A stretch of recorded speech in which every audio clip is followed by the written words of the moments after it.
Agnibi TV, la première télévision régionale de proximité sur le bouquet. Mesdames et messieurs, bienvenue sur le réseau. Merci de suivre Agnibi TV. Merci de vous informer sur notre canal de proximité. Voici les titres de cette édition.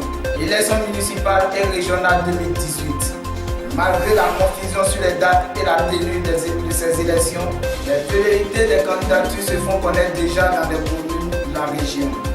Que devient Ngourou Augustin, la gloire de la boxe ivoirienne sortie des entrailles de notre nord-région de l'Agnibi-Tiassa, département de Tiassalé.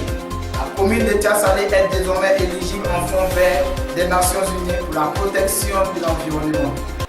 Mesdames et messieurs, nous vous le disons en titre. Il souffle un vent de préparation des élections municipales, départementales et régionales dans l'Agnibi-Tiassa. Les candidats affûtent déjà leurs âmes. Attirés par le goût du pouvoir et des ambitions de politiciens de tout agabi et de tout genre, ces hommes et ces femmes qui hier tapis dans l'ombre n'attendaient que cette heure se révèlent et donnent déjà de la voix. Disons-le tout net, ça bouge déjà très fort dans les rangs des familles politiques constituées dans la région de l'Agnibi-Tiassa. On peut bien le dire sans rien craindre. Il souffle un vent de pré-campagne dans les villes, dans les villages, dans les sous-préfectures et autres communes de la région de l'Agnibi-Tiassa. L'Agnibi-Tiassa est en branle. On s'agite dans toutes les familles et dans toutes les équipes de campagne. Les velléités des candidatures se font connaître et s'affichent au grand jour. Plus personne ne veut faire secret de ses ambitions et de ses envies de politiciens assoiffés de pouvoir, devrait-on dire. Si certains lorgnent avec une folle envie de sorcier le fauteuil municipal de sa commune, d'autres par contre regardent avec appétit de loup le fauteuil de la présidence du conseil départemental. D'aucuns se voient déjà sur le fauteuil des instances suprêmes de la région. Ils visent alors la place qu'occupe en ce jour l'honorable député Martin Mbolo, qui préside à la destinée du conseil de la région de l'Agnibi-Tiassa. C'est plus qu'hier, l'heure de se révéler au grand jour, l'heure de se faire connaître par les populations. Et nul ne veut manquer le train et rater l'occasion.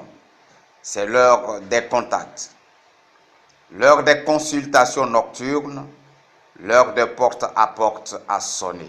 Aussi, c'est déjà l'heure des confections des t-shirts et autres affiches malgré la confusion autour des dates de ces élections locales. Vive les élections, Dieu bénisse l'Agnibi-Tiassa. La commune de Tiassalé est désormais éligible en fonds vert pour la protection de l'environnement. Stéila Frisinel. La commune de Tiassalé est depuis le COP 23 éligible au fonds vert pour la protection de l'environnement. Un fonds des Nations Unies pour la protection de l'environnement et aussi pour la lutte contre le réchauffement climatique. Un fonds onusien qui prend en compte les projets qui visent la protection de notre environnement et de la planète Terre qui se réchauffe au point de voir disparaître la vie à sa surface. Pour cette admission, la commune de Tiassalé qui peut solliciter le fonds pour ses projets de protection environnementale, l'arrivée très prochaine des experts onusiens en environnement pour l'aider à monter ses projets. Des projets au bénéfice des jeunes, il convient de le préciser. Rappelons que la commune de Tiassalé bénéficie également du projet TCI, Challenge Initiative sur la santé, de la reproduction des adolescents et des jeunes. Des projets financés par le fonds Bill et Melinda Gates. Rappelons aussi que les chefs de communauté de Tiassalé ont reçu chacun un coq pour célébrer le nouvel an, un geste du maire.